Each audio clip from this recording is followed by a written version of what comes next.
नमस्कार, आप देख रहे हैं न्यूज 111 और मैं हूं आपके साथ निर्भय किशोर। कोरोना के कहर के बीच बात अगर कोटा की करें तो कोटा में फंसे हुए जो बिहारी छात्र थे वे सभी छात्र बिहार पहुंच गए हैं।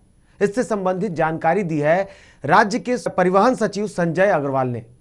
उन्होंने बताया कि कोटा में जो छात्र फंसे थे, कोटा प्रशासन के अनुसार लगभग 11,800 छात्र जो थे बिहारी वो कोटा में फंसे हुए थे।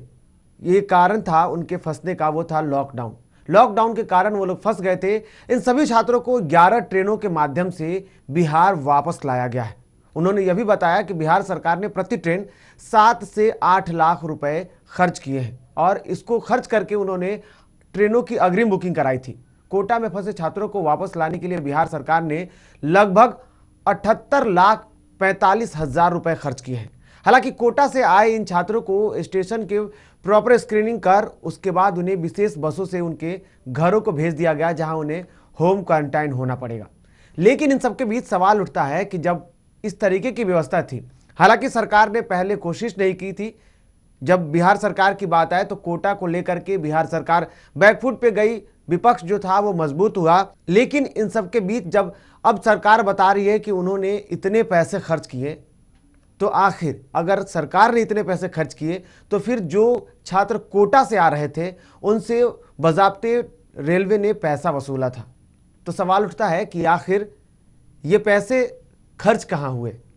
जो लोग पैसे देकर आए हुए हैं उन लोगों ने कहा, सरकार के प्रति रोष जताया कि सरकार ने इस विपदा की स्थिति में पैसे लिए, लेकिन सरकार ने कहा कि हमने 78,45,000 रुपए खर्च कर दिए। तो आखिर में ये सारे पैसे गए तो गए कहां।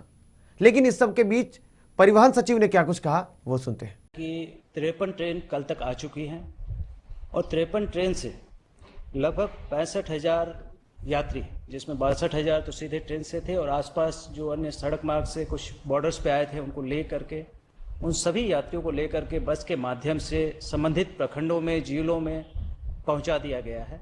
और आज 17 ट्रेनें 20,270 यात्रियों को लेकर के आ रही हैं। मैं आपको बताना चाहूँगा कि ये ट्रेन लगातार 24 घंटे चल रही है और इसमें कल रात के 10 बजे से लेकर के सुबह तक 3 ट्रेन आई और हमारे सभी जिला पदाधिकारी, पुलिस अधीक्षक पूरी रात कैंप करके उन यात्रियों को रात में ही संबंधित जिलों में भेजने के लिए तैयारी की गई और उनको सभी को भेजा गया। तो ये ट्रेन मूवमेंट लगातार 24 घंटे चल रहा है और बिहार सरकार सभी राज्यों के साथ लगातार संपर्क में है। मैं स्वयं, हमारे मुख्य सचिव महोदय, प्रधान सचिव, आपदा विभाग, सभी लोग लगातार अन्य राज्यों के संपर्क में हैं, जिससे कि एक बेहतर समन्वय सभी राज्यों के साथ बनाया जा सके। आज का जो मुख्य बिंदु मैं आपको बताना चाहूँगा वो है कोटा से जो हमारे बच्चों की वापसी। कोटा से लगातार बच्चों को वापस लाने के लिए कई अनुरोध आ रहे थे और राज्य सरकार के विशेष अनुरोध पर भारत सरकार ने रेल से उनको लाने के लिए अनुमति प्रदान की। पहले ये निर्णय कई लोग मांग कर रहे थे कि बस से उनको लाया जाए और बस से लाने का निर्णय बच्चों के हित में भी नहीं था और बच्चों ने वापस आकर के, कई छात्र छात्राओं ने ये बयान दिया कि यदि बस से आते तो हम इतनी सुखद यात्रा करके नहीं आते जो हमने ट्रेन से की है।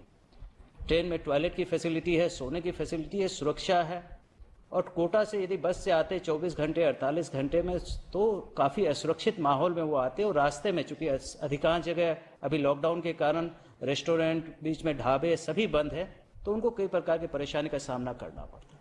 तो मैं आपको कुछ फिगर्स देना चाहूँगा जो बहुत इंपॉर्टेंट है। कोटा जिला प्रशासन ने ये बताया था कि 11,800 बच्चे कोटा में हैं और उसके आलोक में हम लोगों ने ट्रेन की व्यवस्था की और कल तक आखिरी ट्रेन चली है और आज आखिरी ट्रेन अब बिहार में पहुंच रही है। मैं बताना चाहूँगा आपको कि 11 ट्रेन कुल कोटा से हम लोगों ने छात्र छात्राओं के लिए चलाई और उसमें 13,473 लोग, 13,473 हमारे छात्र छात्राएं जो बिहार के स्टूडेंट्स हैं उनको वापस लाया गया और ये 10 स्थानों पर हम लोग लेकर आए ताकि उनको आगे की यात्रा बहुत लंबी नहीं करनी पड़े। इसके लिए बरौनी में 2 ट्रेन मंगवाई गई और बरौनी के अलावा गया, दरभंगा, दानापुर, कटिहार, मुजफ्फरपुर, मोतिहारी, बिहारशरीफ, सहरसा और भोजपुर, आज आरा में भी आखिरी ट्रेन आ रही है। तो इन सब जगह को मिला करके 13,473 बच्चे यहाँ पहुँचे। इनमें सभी जिलों के बच्चे हैं। सबसे अधिक जो बच्चे हैं वो पटना के 1250 बच्चे थे इसमें, नालंदा के 952 बच्चे थे, वेस्ट चंपारण के 750 बच्चे थे, मधुबनी दरभंगा के लगभग 600 बच्चे थे, मधेपुरा के 572, गया के 553 और इसी प्रकार अन्य जिलों के छात्र छात्राएं हैं। उनको न केवल हम लोगों ने स्टेशन पर उतारा बल्कि सरकारी बसों के माध्यम से उनके जिलों में और कई स्थानों पर उनके प्रखंडों में पहुंचाया गया। यहाँ तक कि थानों में, जैसे पटना में काफ़ी बड़ा स्थान था तो पेरेंट्स नहीं पहुंच पा रहे थे तो उनको नियरेस्ट पुलिस स्टेशन के पास छोड़ा गया जहां उनके पेरेंट्स ने उसको रिसीव किया। तो ये पूरी व्यवस्था इतनी स्मूथ तरीके से की गई कि ताकि जो बच्चे इस लॉकडाउन के कारण जो परेशान महसूस कर रहे थे उनको अपने राज्य में आकर के किसी प्रकार की परेशानी का सामना नहीं करना पड़े। इसके लिए उनको उतरते ही रेलवे स्टेशन पर फूड पैकेट दिया गया। फूड पैकेट में बच्चों की चॉइस के हिसाब से नाश्ता दिया गया ताकि बच्चे आराम से खा सके। उनकी मेडिकल स्क्रीनिंग ट्रेन डॉक्टर से की गई ताकि उनको किसी प्रकार की परेशानी ना हो। आप जानते हैं बच्चे जब स्टूडेंट्स कहीं भी पढ़ता है तो उनके पास बुक्स किताबों के कई बंडल्स होते हैं। ये इस मामले में भी देखा गया। जो बच्चे आए थे उनके पास बड़े बड़े बैग्स थे, लड़कियां थी जो अकेली थी और उनके पास 6 बैग्स थे।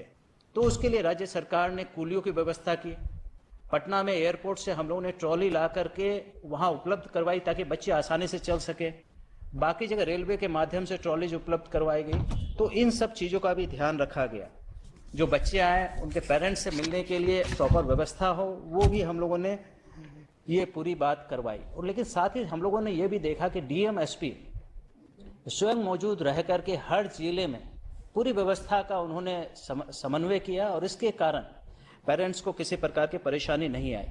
लड़कियों ने ये तक बताया कि जो काफ़ी बड़ी संख्या में लड़कियां थी कि अकेला अगर वो बस में आती तो उनके पेरेंट्स पूरे रास्ते भर चिंतित रहते, लेकिन ट्रेन के माध्यम से आने से उनकी चिंताएं काफ़ी कम हुई।